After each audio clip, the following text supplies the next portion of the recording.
So have you ever been working on your S10 and had this happen to you? Yeah, this happened to me last night. Not cool. So it's all in a bunch of pieces, airbag light all messed up, or airbag switch rather. Tried to do some research online to find out which wires need to go together to bypass this switch, because I was just going to fill the hole in my dash, smooth it all out, all that stuff.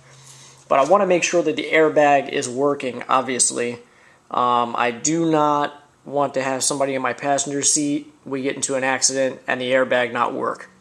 Now, the whole point of turning off the airbag is if you have a child that you're putting in the seat next to you in a car seat, if the airbag goes off in an accident and that child is in the car seat, that's very bad for the child.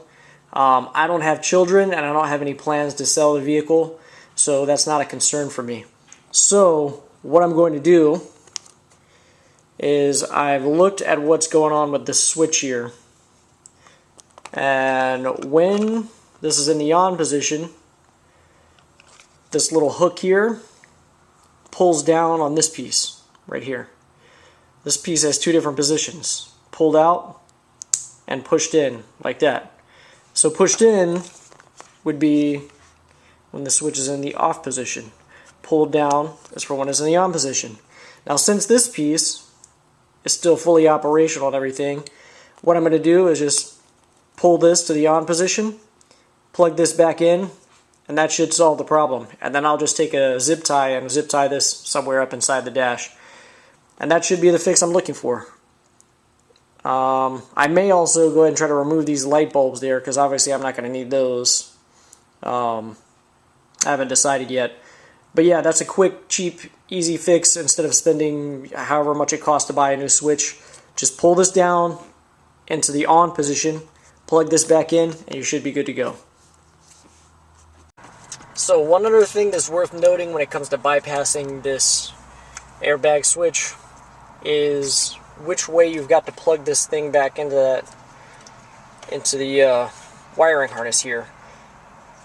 Oh, let's see if I can do this real quick. If you look at what's going on here, the problem arises when,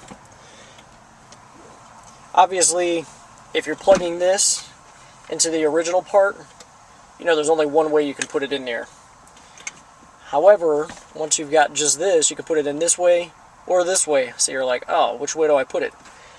Well, looking at the old housing, I've determined that obviously it would plug in like that, and then the little tumbler piece here would be on the bottom, and that's the part that pulls on the little on-off part here, so that would need to be on the bottom.